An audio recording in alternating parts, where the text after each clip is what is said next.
Hello, everyone. Today we're going to be talking about the significant move in all metals led by silver and my thoughts on positioning around the situation, as well as what I think the implications here might be for equities in Bitcoin and other markets. I have been bullish on metals for some time now, and for the most part, I continue to think that they are in a bull market and are likely heading higher. Though, given the extreme measures of the recent move, I think that there are some different ideas for how to position rather than just buying them all, as was the seemingly easier money over the last time. The only thing I'll say before we get into this is about my current positioning, and something that I sort of got philosophically wrong trading wise is that I was long copper because I sort of had an idea of believing that data center build out, electric grid build out would lead to specifically higher copper prices as metals in general grew more bullish. And I think the lesson is, of course, that copper was not acting strong at any point throughout the entire metal rally. And if you were watching from the sidelines with a bullish metal view, copper definitely wouldn't have been your pick unless you had this sort of separate opinion of a different bull case that isn't really related to broader metals acting very well. And while it's done very well, especially relative to equities or crypto, it has not done very well relative to other metals, and things like that are rather significant detractors from any alpha you hope to get from trading. And having a big view on such a big move, it is unfortunate to pick the worst horse in the race, which in this case was copper. And that's just another mistake that I've made, and hopefully I won't make again, though I surely will. With that said, getting into the big metals move, the obvious situation is just that they have gone up more than they have in some cases at any point in history. As some people are discussing, it is currently the furthest above its 200-day moving average that it has ever been in history, including 1980. This is just a historic move,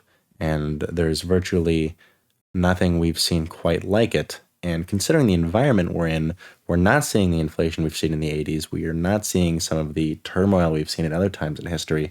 So seeing metals move like this at a time like this, when equities are more or less very stable, is unbelievably interesting, though I don't necessarily believe it has such widespread implications as some are suggesting. Before moving into that, let's just look at a quick review of how all the metals are performing relative to one another, and maybe, at least for now, what the situation of strength and weakness is in the market.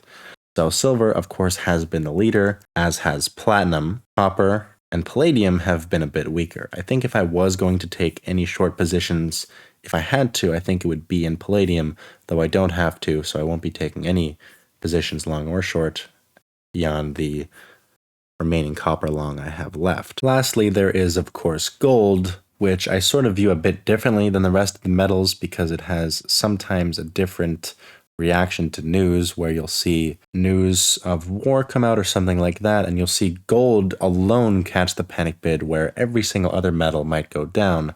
But given the current situation, they're all moving together, which suggests that it's not a war scare, it's nothing like that. It's economic expansion, in my opinion, paired with the fact that most of these metals have done nothing for so long and people have perhaps been very underexposed to them, that they're all crawling back in at once at ever higher prices because they realize that there is a lot of value in being long metals and they haven't had any exposure for so long, and now they're just starting to outperform more and more as every day progresses. A last thing to discuss is that the dollar is down a lot on the year. However, it hasn't dropped much significantly in the last 6 months, where most of the metal rally has taken place.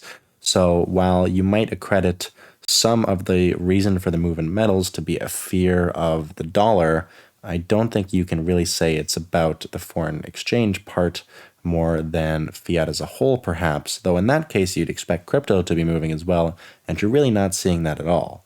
So it's all very metal specific, in my opinion, partially tied to that idea of many being underexposed, and also in part to people just chasing the new mover. You haven't seen these things move in forever, but when they move, they tend to go rather viciously, and that's just sort of how it goes. An extended period of intense rallying followed by a very long, prolonged period of nothing. Right now, we're very clearly in the rally part of that situation. And when there, I think the easiest view is that you are only ever trying to take longs because you don't know when it's going to be over. Silver could go to 200. You wouldn't want to be fighting it the whole way there, thinking that there has to be some sort of return to normalcy simply because something like relative strength is high or another stat like the 200-day moving average is extended. When these things are breaking records, it's usually not the time to just go and pick a top. If anything, if you're given an opportunity to buy a dip, the trend is very strong, and that is likely still the position to take, as I have been saying on my Twitter thread for so long. More specific to this move, I think people like to look for moves. I think people like to look for reasons things are happening, but in many cases, there's not any one specific reason things are happening. People cite things like the debt of America or the cutting cycle or economic expansion as reasons, but we knew these things were going to happen a year ago, right? Everyone knew this thing was going to happen a year ago by all sort of standard ideologies that would be priced in. So it's not just because of that. There's a reason things are going up now, but I don't really like to look for that as much as I like to say this thing is in a bull market. Metals broadly are in a bull market. And what's the best metal? What is a specific position I should be taking going long, or should I be looking for long-short pairs within metals rather than wondering too much what the specifics of the reason why are? Because for the most part, you can convince yourself anything is a specific reason why, especially in commodities, but you don't really know, especially when it's such a broad scope rally like this. You're not seeing oil rally, you're not seeing Bitcoin rally. So there are some difficulties in pinpointing, and I don't think that it's very valuable to look for exactly why it's happening rather than say that it's in a bull market and what is acting the best and what positions should I really be looking for here. So with that said, position-wise, I still think given the volatility right now, probably not time to take any positions. Moving into the implications that this may have for other markets, I don't believe that there are very many. I know that some people have suggested that large rallies in silver have often come before large equity drawdowns, but one of the largest difficulties in taking such positions for such reasons is the when of the equities short, because in most instances where silver tops out and equities go down, equities and silver have gone down together for one, but you don't know when the top in silver is going to be, and for the most part it has coincided with the equities top, and it has also just been correlated to some sort of economic drawdown. And that's not exactly an easy thing to predict, and you don't know when silver is going to top. You could have suggested that being a rationale any time in this rally, for instance, and you would have been picking tops the entire situation and losing money, and picking tops after the fact wouldn't have really happened because they ended up just being correlated. So I don't think you can really view this as a specific reason to go short equities or to be very scared of equities, especially when equities are currently making all-time highs as we say this, albeit significantly less so than the metals. They are on all-time highs, and that is usually not a time to bet against equities. So while there may be broader concerns coming from metals, I don't think that they are specifically a reason to bet against equities. Lastly, I think it's sort of important to touch on Bitcoin here, because if you see an equities rally and you see metals exploding, you would probably assume that's one of the environments where Bitcoin would be outperforming equities.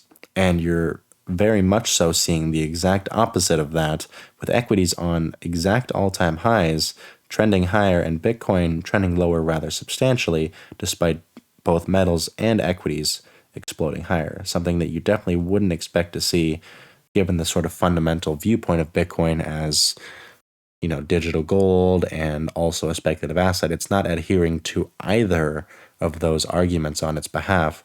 And from a trading standpoint, I don't think that gives you much validity in going long Bitcoin yet. It's very easy to simply just wait until that stops being the case.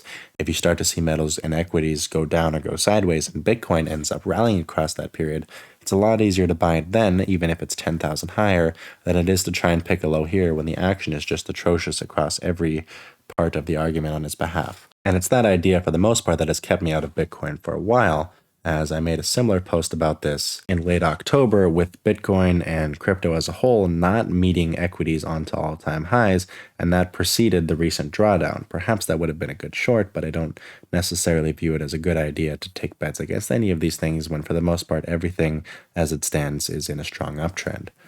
And as we've seen it play out, Bitcoin has done rather horribly since then, and it has continued to act poor. And it's a very easy personal rule to just have that as long as something is acting poor relative to its peers, you're not in that position. And for the most part, that keeps you out of positions that stay bad for way longer than you'd like to hold them for. So while it seems enticing to buy it here on such a drawdown, I would have had the same opinion 20,000 points higher.